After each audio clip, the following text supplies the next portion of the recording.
Señores, las 15:37 minutos. Nuestro invitado de hoy nació en Montevideo el 1 de septiembre de 1986 y vivió hasta los 23 años en la Ciudad Vieja. Estudió abogacía, aunque no se recibió, y optó por cursar la licenciatura en Geografía de la UDELAR.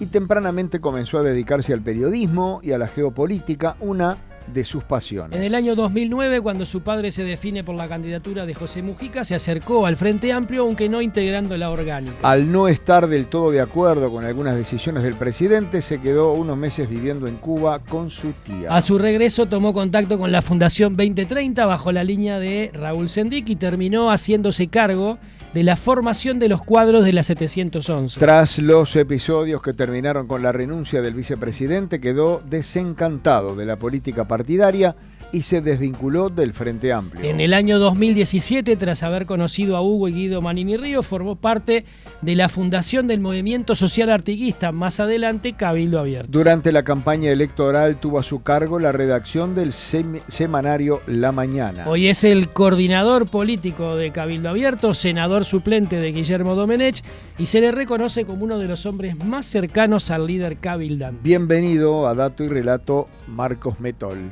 Muchas gracias. Bueno, buenas tardes y saludos a toda la audiencia de Dato y Relato. ¿Por cuánto tiempo no te podemos decir abogado, doctor?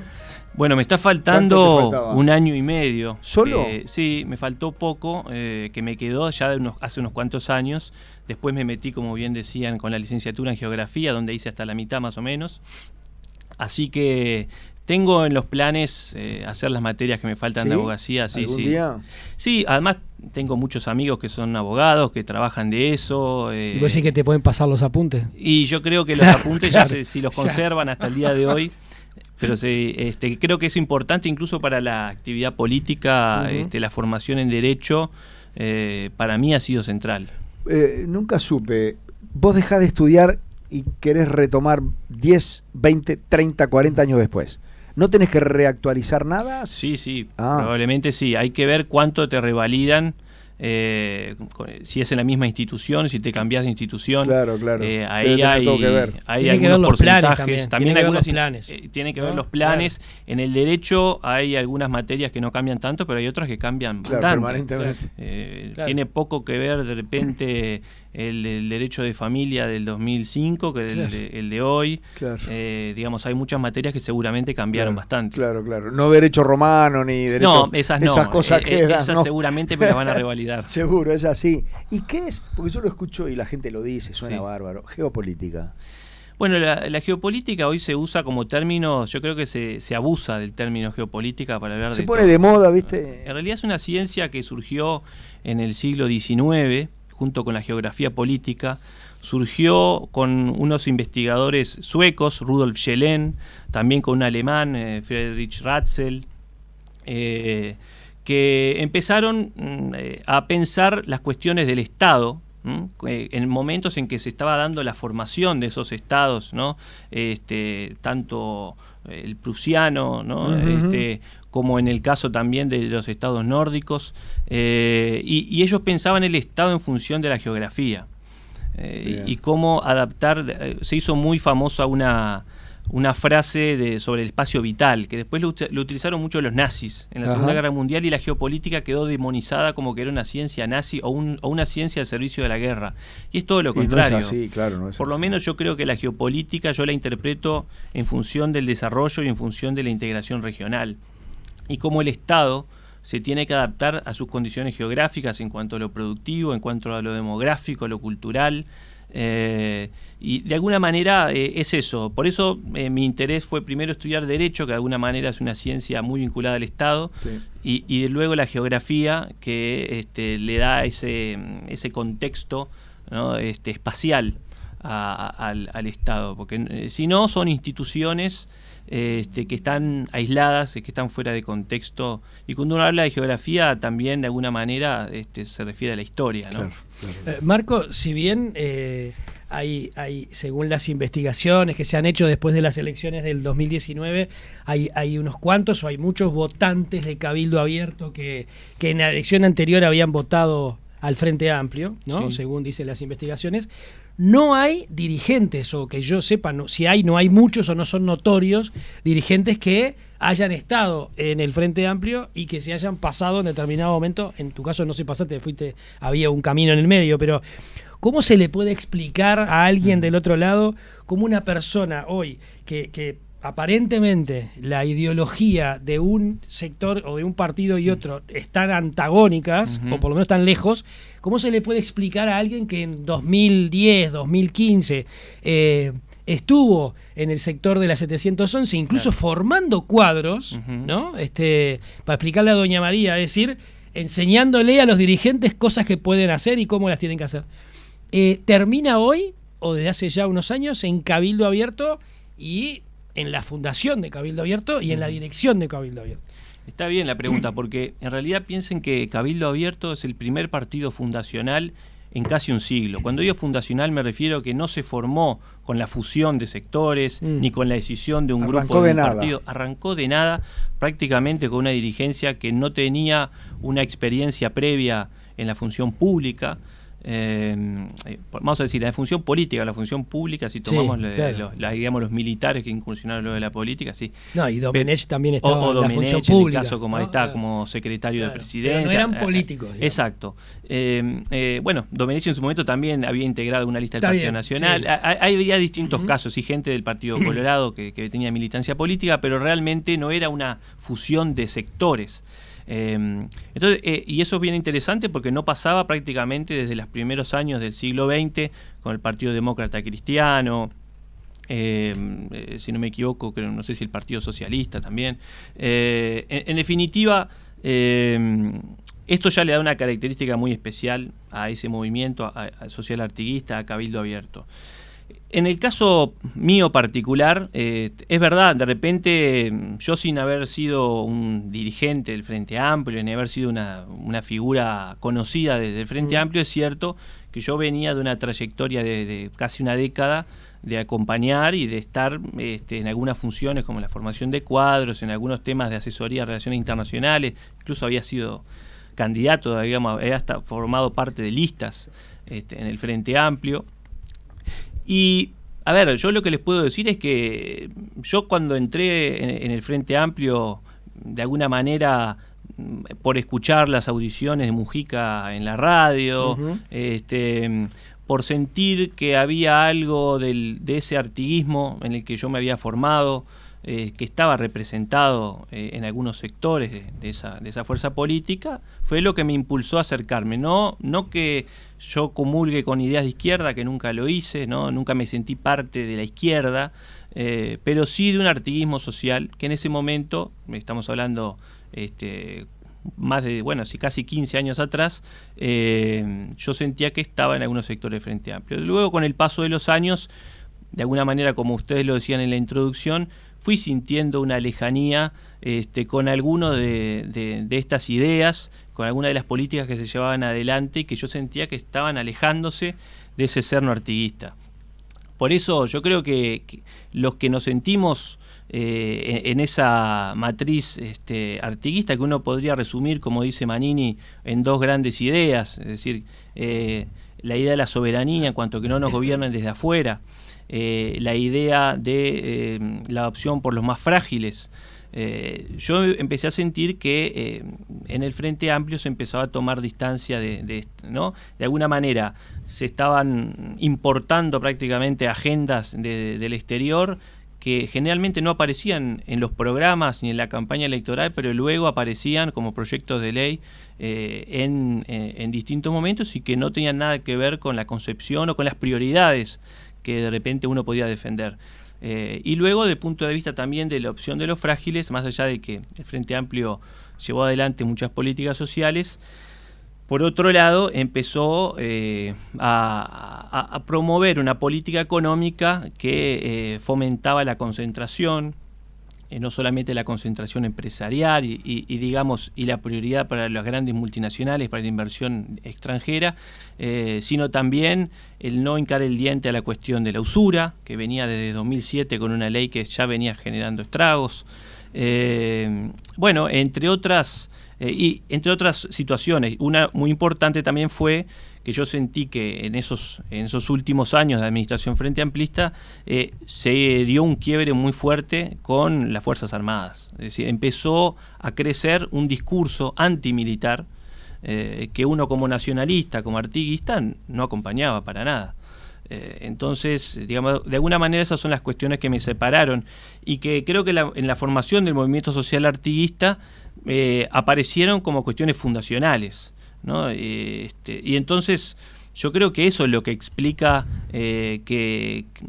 digamos, que uno se mantenga en ese derrotero y en ese camino. Yo en aquel momento, cuando surgió Cabildo, no sentí en los partidos tradicionales que hubiera un espacio consolidado netamente artiguista. Cabildo por ahora te viene, digo por ahora porque uno nunca sabe lo que hay a la vuelta de la esquina, ¿no? Pero por ahora te viene colmando las expectativas. Sí, absolutamente. Por supuesto, no les voy a negar que hace unos años yo tenía una incertidumbre. Bueno, es un partido nuevo, estaremos a la altura de las circunstancias, lo que estamos diciendo lo podremos llevar a cabo, seremos coherentes. Y hoy, pasando raya de todo lo que pasó, puedo decir con absoluta confianza y certeza de que Cabildo se mantuvo en esas líneas y no le importó enfrentarse a importantes lobbies o a importantes intereses económicos, mediáticos. Las pruebas están a la vista. Pasó con la ley forestal, ¿no? Donde hay un concentrado de grupos que tienen que ver con la celulosa, que obviamente con su influencia y con su llegada mediática también hizo saber su discrepancia con nuestro proyecto. Pasa ahora con el tema de la deuda justa y también los intereses de algunos sectores financieros y bancarios.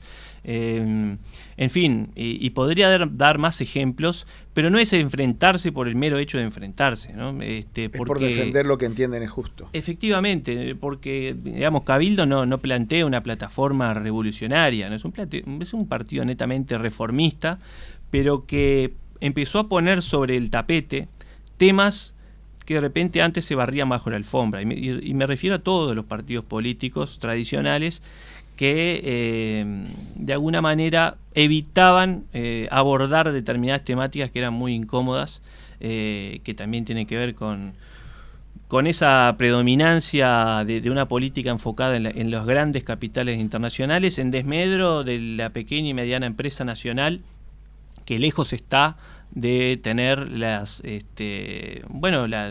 diría las condiciones que tienen esas empresas desde el punto de vista impositivo, desde el punto de vista incluso de lo que es el derecho laboral y lo que es también las condiciones que tienen que afrontar de competitividad hoy un pequeño y mediano empresario o un productor rural que se ha ido desplazando ya en los últimos años. Ahora, Marcos, el Frente Amplio siempre se puso, por lo menos en el discurso, del lado de esos pequeños y medianos empresarios, ¿no? Decían, bueno, el Partido Nacional sobre todo es el partido del campo, de los terratenientes, de las grandes empresas. Nosotros somos el partido que acompaña, que apoya, etcétera, etcétera, a las pequeñas y medianas empresas. ¿Vos que estuviste de ese lado, sentís que no fue así durante los años de gobierno? Bueno, aquí lo que pasa es que es muy importante la coherencia en las acciones con el discurso. Es verdad que ese es el discurso que históricamente enarboló el Frente Amplio prácticamente de su fundación. En la fundación promovía la reforma agraria, promovía la nacionalización de la banca. En algún momento el no pago de la deuda externa. Lo que terminó pasando es exactamente lo contrario. La bancarización obligatoria, una concentración inédita de empresas y de la propiedad de la tierra en el país. Entonces, ahí hay notoriamente una incoherencia y siento que de alguna manera el modelo que ha llevado el equipo económico adelante, al cual tampoco le quiero cargar digamos todas pálidas, ¿no? Creo que también el equipo económico a nivel macroeconómico logró estabilizar muchas cosas que venían tambaleando desde el siglo pasado. ¿Estás hablando de cuál equipo económico? El equipo económico del Frente Amplio, que de alguna manera... El astoribergarismo, como dijo Manuel. De alguna manera se puede llamar de esa manera, que incluso tiene una continuidad en el día de hoy. Hay una cierta continuidad en esa línea económica que le da énfasis a esas condiciones macroeconómicas, pero que ha desprotegido la microeconomía. Y nosotros mencionamos algunos ejemplos muy claros, lo que es, por ejemplo, lo que se llama el gasto tributario, lo que son las exoneraciones a las grandes empresas, que se hacen generalmente, lo que cuando se habla de la COMAP, ¿no? Esa oficina de inversiones, cuando se habla de gasto tributario, que en Uruguay es muchísimo más alto que el promedio de América Latina. Y que significa, en definitiva, ¿qué significa esa cifra? Significa que hoy en día, de forma natural, de forma normal, no tenemos las condiciones para que vengan esas inversiones. Entonces hay que tirarles una alfombra roja para que se acerquen. Se supone que es porque dan fuentes de trabajo, generan inversión, aumenta el PBI, etcétera, etcétera, ¿no? Exacto. ¿Hasta dónde se cumple con la verificación de eso? Eso es lo que está viniendo fallando también, porque como decíamos, el pequeño y mediano empresario no tiene esas condiciones y tiene que competir igual. Entonces lo que se ha ido generando en los hechos y se mantiene es algo que incluso el senador Manini lo mencionó en aquel debate que tuvo con Andrade, ustedes se acordarán, cuando previo al referéndum sobre la LUC, ahí está, en Florida. Ahí Manini lo dijo bien claro y se lo dijo al senador Andrade. Aquí hay un modelo por el cual las grandes empresas pactan en los consejos de salarios con los grandes sindicatos condiciones que pueden pagar los grandes pero que no pueden pagar los medianos y los chicos.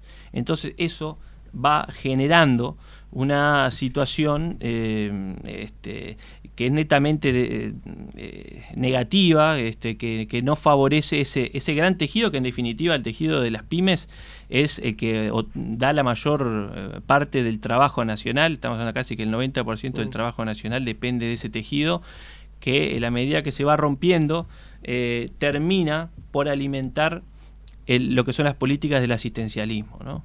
Y convertir a la gente en rehén de los planes sociales, planes que hoy en día creo que hay prácticamente 1 millón de uruguayos que acceden a algún tipo de plan social.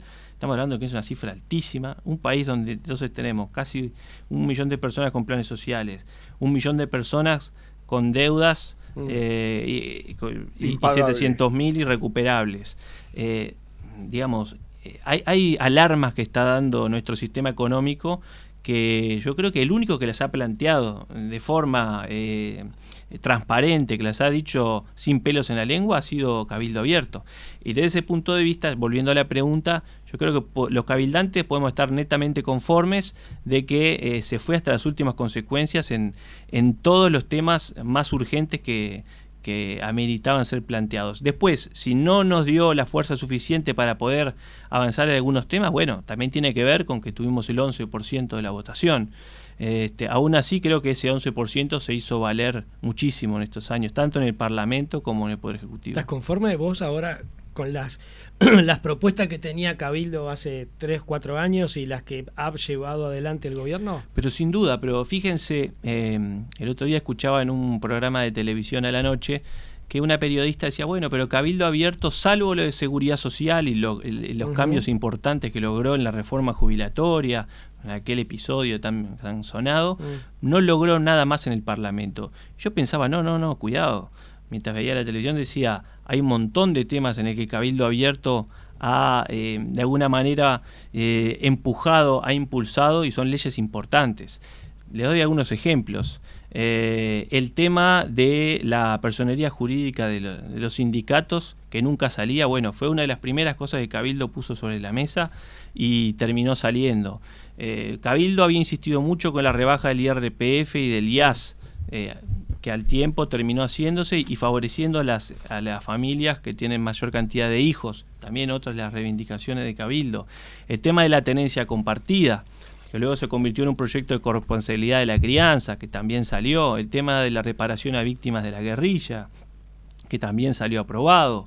Les podría hacer una larga lista. Ahora lo del banco hipotecario. Ahora el tema de, exactamente. Que eso lo planteó Cabildo, creo que al arranque de la legislatura. Efectivamente, con el senador Lozano en su momento. Hubo modificaciones a la LUC también, ¿no? Modificaciones esenciales a la LUC, por ejemplo. ¿Por qué, si todo eso fue así como vos decís, por qué creés vos que la percepción es que tenencia compartida vino por el lado de Carmen Sanguinetti, ese yo vino por otro lado? ¿Por qué creés vos que incluso, a ver, quien planteó eso, bien decías vos, era una periodista, es decir, una colega que está informada y sin embargo también tiene quizás esa percepción de, bueno, Cabildo lo único que consiguió es esto.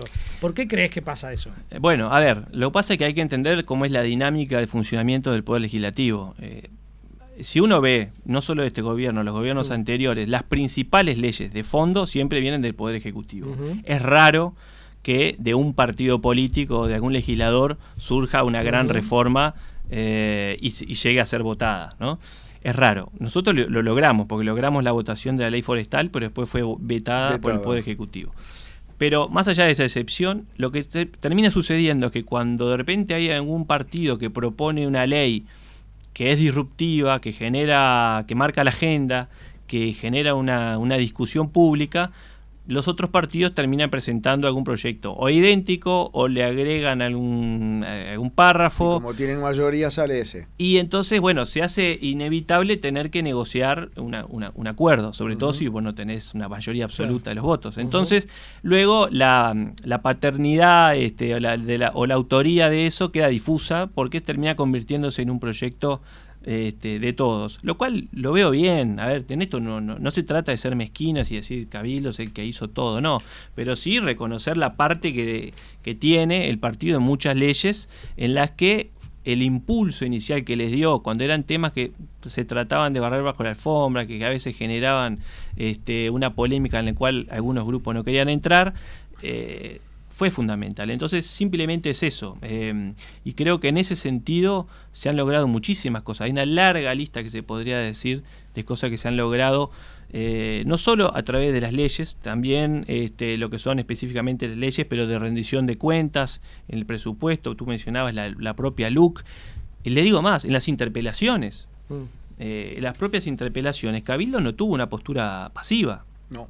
Bueno, de hecho, el senador Heber, cuando era ministro del Interior, estuvo ahí en la palestra por el veto, por la posible censura que iba a efectivamente, operarse, ¿no? Con Heber pasó tanto como ministro del Interior como ministro de Transporte por el tema del puerto.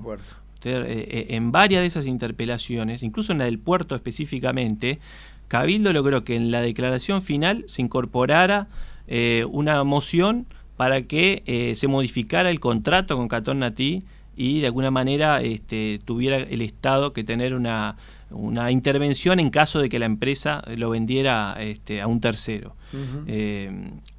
Eso fue muy importante. La primera gran interpelación que hubo en todo este gobierno fue a varios ministros por el tema UPM2. Fue fomentada por un diputado de Cabildo Abierto y ahí también se logró que la empresa incluyera algunas condiciones que no estaban establecidas previamente en el contrato, como la creación de un invernadero, entre otras cosas que salieron a raíz de esa interpelación que promovió Cabildo y de la postura firme de Cabildo en varios temas. ¿Están trabajando ya para el próximo periodo? Digo, porque por ejemplo, la ley forestal, ¿se va a plantear de nuevo? Se va a volver a plantear en el programa de gobierno, no tiene por qué ser planteada de forma idéntica como estuvo en la ley que fue aprobada en las cámaras. Eso obviamente va a estar sujeto a revisión, porque también hay que tener en cuenta que cuando se planteó ese proyecto de regulación de los suelos forestales para que las mejores tierras del país queden para la producción de alimentos, eso hizo que el Poder Ejecutivo se tuviera que mover y presentar un decreto que de alguna manera trataba de abordar esa temática. Entonces hay que ver qué efectos tuvo también en la práctica ese decreto y cómo se puede mejorar y llevar a una ley que siempre tiene más peso, tiene más fuerza una ley que un decreto. Pero efectivamente este es uno de los temas que va a estar en el programa de gobierno de Cabildo Abierto. Yo como coordinador político estoy haciendo el enlace de la Agrupación Nacional de Gobierno y de la Agrupación de Administración Descentralizada del partido, que son, digamos, nuestros ministros, nuestros directores de ministerios, de entes, servicios descentralizados, los legisladores, ediles, que nos hemos reunido en dos grandes oportunidades en este año para hacer un resumen de todas las contribuciones que hizo el partido a la administración de gobierno, para plantear cuáles son los grandes ejes o grandes planes hacia adelante. Así que sobre esa base estamos trabajando. Luego también habrá instancias de recorrer el país, todos los departamentos con las agrupaciones, para tener un feedback y tener también la opinión y los aportes de todas estas agrupaciones al programa, las distintas áreas. Así que creo que va a ser un programa de gobierno mucho más potente que el de 2019, porque además tenemos la gestión, tenemos la experiencia de mucha gente que durante estos años ha hecho realmente una experiencia muy importante. ¿Qué otras líneas, Marco? Supongo yo que seguridad o inseguridad. Indudablemente. Economía, el tema de la deuda. Exactamente. Indudablemente, economía y seguridad yo diría que son los dos grandes fuertes de Cabildo Abierto. Y lo digo porque ahí Cabildo cuenta con dos equipos multidisciplinarios que vienen trabajando hace muchos años y que ya han hecho propuestas. En el caso de la seguridad está el equipo conformado por Antonio Romanelli, Jorge Gómez Arbiza, Gustavo Sánchez Paleo y una gran cantidad de especialistas que conocen el tema de la seguridad pública, que se han formado a nivel universitario y que desde hace mucho tiempo vienen haciendo planteos concretos, planteos que fueron elevados por el propio senador Manini a los distintos ministros del Interior, primero a Larrañaga, luego a Heber, y ahora va a ser también llevado al ministro Martinelli. De modo que ahí en seguridad, han trascendido muchas de estas propuestas que tienen que ver con reforzar las comisarías barriales, que tienen que ver con el trabajo obligatorio en las cárceles y atender esa cuestión específicamente de lo que es la población carcelaria. En definitiva también de la cárcel de máxima seguridad y separar a los presos más peligrosos de otros presos comunes. ¿Están de acuerdo con los allanamientos nocturnos? Sí, Cabildo se está dando esta discusión, yo te lo digo de esta manera, con este énfasis, porque lo hemos hablado en una reunión de bancada en cuanto a apoyar esta iniciativa sobre los allanamientos nocturnos con una salvedad. Y la salvedad es que hay que tener en cuenta que la cuestión de los allanamientos nocturnos se planteó en el plebiscito del año 2019 que impulsaba Larrañaga. No era el único punto. Estaba dentro del Vivir sin Miedo. Exactamente, había otros puntos más. Sí. Pero ese plebiscito fue, esa propuesta fue rechazada en las urnas en 2019.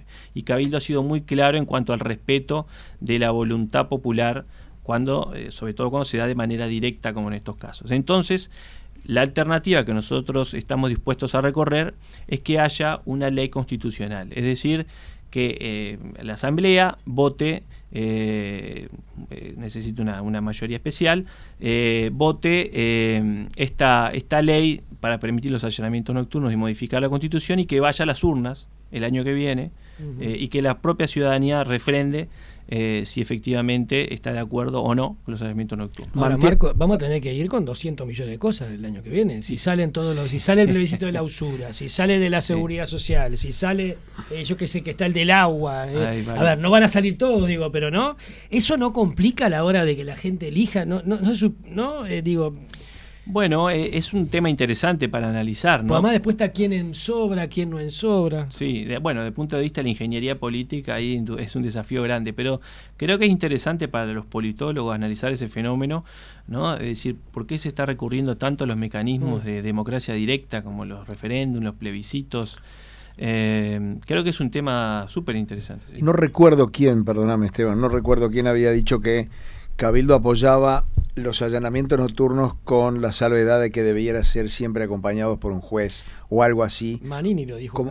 Fue el senador el Manini. ¿Sí? Como garantía, ¿verdad? Para evitar desbordes, para evitar errores, efectivamente. etcétera. Bueno, de hecho, el equipo de seguridad de Cabildo Abierto ha planteado varios reparos a aceptar los allanamientos nocturnos sin más, ¿no? Es decir, sin plantear determinadas condiciones, incluso de seguridad para los propios uniformados, claro. Porque hay que pensar que en la noche llevar adelante un procedimiento policial de estas características puede llevar a situaciones como el fuego amigo, te puede llevar a situaciones de confusión. Entonces es importante la presencia del juez, es importante que la policía esté equipada con visión nocturna, que esté equipada con, de manera adecuada para este tipo de procedimientos que son delicados. Bien. Marcos, se está debatiendo a esta hora en la Cámara de Representantes el tema de la ley de medios, sí, ¿no? Que por lo que pude averiguar, la idea es que se apruebe hoy en diputados y ya inmediatamente pase a que lo trate el Senado. Cabildo Abierto en su momento fue crítico y fue uno de los partidos que más se opuso o que pretendía determinados cambios que el Poder Ejecutivo no les llevaba, ¿no? ¿Cómo está la situación planteada? ¿Qué es lo que se está votando? ¿Qué es lo que apoyaron unos y otros? Sí, este tema viene prácticamente desde el inicio. Sí. Incluso se intentó incluir dentro de la ley de urgente consideración, luego se presentó por el Poder Ejecutivo como un proyecto de ley, entró en la comisión respectiva en diputados. Y sí, es verdad, ha tenido varias alternativas. Lo que ha ido sucediendo es que se ha ido desmenuzando también, porque hay partes de la ley de medios original que ya se votaron en la rendición de cuentas. Recordarán todo el tema de la venta de Internet por los cable operadores. Bueno, eso ya se aprobó en una de las rendiciones de cuentas. Ese era un tema de los más polémicos que había dentro de la ley. Y ahora yo diría que después de un largo tiempo se está en condiciones de avanzar en una nueva ley. Yo creo que es importante que se modifique la ley vigente. Creo que la ley vigente, que si no me equivoco es del 2013, pero que recién fue reglamentada en el 2019. Pasaron muchos años de la administración de Frente Amplio para que se reglamente, y que lamentablemente hasta el día de hoy en muchos de sus capítulos no se cumple. No se está cumpliendo, y no hay cosa peor que una ley que no es cumplida, que no es respetada. Entonces creo que es necesario modificar la ley. Y si vos tuvieras que explicarle a la gente del otro lado cuáles son los grandes puntos, o por lo menos los más importantes que se modificó, o que se va a modificar. Bueno, a ver, hay unos cambios en lo que tiene que ver con el límite máximo de licencias, que pueden tener en radio, que pueden tener... De licencias, hablamos de permisos. Ahí está, sí. No de licencia de la gente que labura en los medios. No, claro, está bien. Permiso para tener una radio. Seguro. Exactamente, sí. Exacto. Pero todos sabemos que eso está sucediendo en la práctica. No se cumple la ley, digo... Hay testaferros, o sea, todos sabemos cómo funciona. Ha sucedido por los siglos de los siglos. Exactamente. Entonces, a ver, yo creo que el legislador siempre tiene que atender un poco la realidad, ¿no? Es decir, uno no puede legislar por la teoría pura, sino que uno tiene que ver cuál es la realidad también de los movimientos económicos y la formación de grupos de radios, que ellos también argumentan que por una cuestión de viabilidad necesitan un determinado número de medios a nivel metropolitano, a nivel del interior del país. Nosotros lo que hemos planteado es que no se elimine lo que es el concepto de grupo económico, ¿no? Digamos, porque de alguna manera tú hablabas de la cuestión de los testaferros. Lo que podría pasar es que alguno de esos grupos opera con testaferros y evade ese límite que plantea la ley. Entonces, nosotros creemos que es importante que aparezca ese concepto, ampliar el número de licencias que está permitido, pero que se mantenga el concepto de grupo económico. Hay algunos que incluso no son uruguayos. Y hay, sí, tenemos... Lo cual también está prohibido. Que no sean uruguayos. Exactamente, tiene que tener el domicilio constituido en nuestro país. Eso es otro de los puntos que Cabildo está en este momento defendiendo, que es no prohibir la extranjerización, pero sí ponerle mayores límites a la posible extranjerización de medios, porque el proyecto tal como se había aprobado en la comisión decía que el Poder Ejecutivo podía hacer excepciones y dar vista a la Asamblea General. Lo que nosotros decimos es: no es suficiente dar vista. La Asamblea General tiene que aprobarlo por una mayoría absoluta, lo cual da exactamente, lo cual da mayores garantías, ¿no?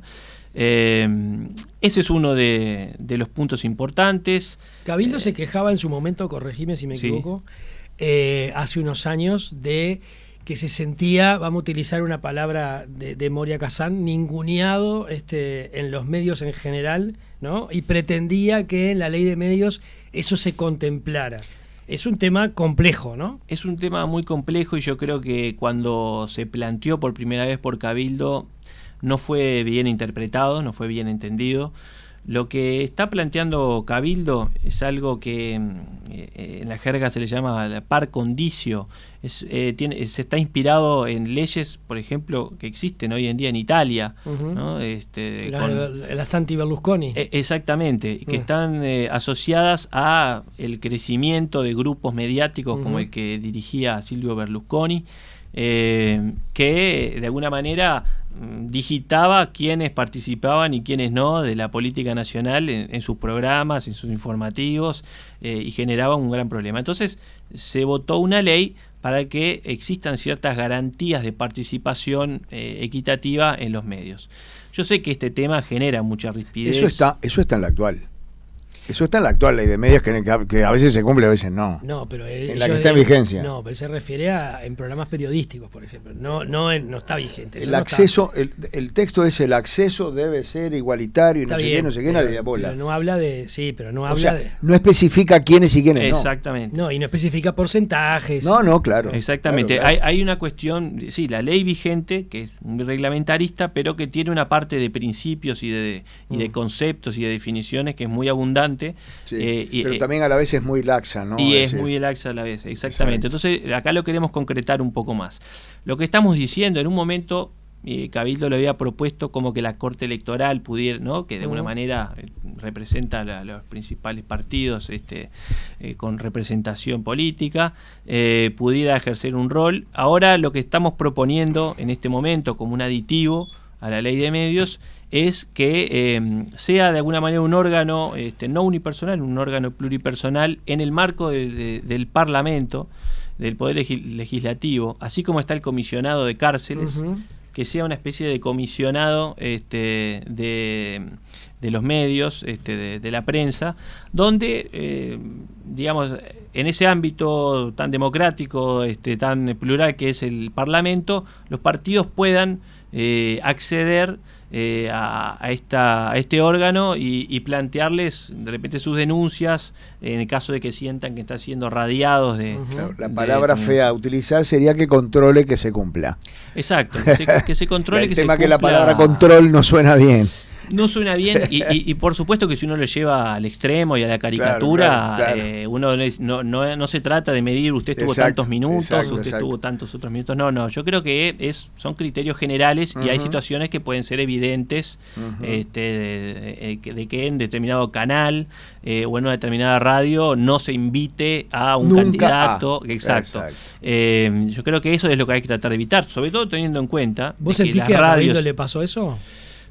No, yo no puedo decir que Cabildo haya sido radiado absolutamente. Sí he escuchado comentarios de que en algún canal de televisión había alguna...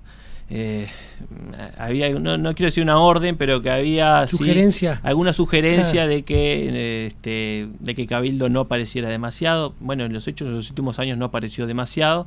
¿En un informativo decís? Bueno, o en el canal en general. En un canal, canal de televisión abierta. Pero yo creo que, a ver, Cabildo Abierto en el inicio de su existencia, en la campaña electoral de 2019, sí, yo creo que sufrió una fuerte agresividad de muchos periodistas, de muchos columnistas, de muchos medios de comunicación, que lo puedo llegar a entender incluso porque se trataba de un partido nuevo y eso siempre genera una incertidumbre. Se trataba de un general, ¿no? Se trataba de un general que incursionaba en política. Que también eso a mucha gente le hacía ruido. Y eso también, yo lo puedo llegar a entender. Creo que después con el tiempo eso se fue normalizando.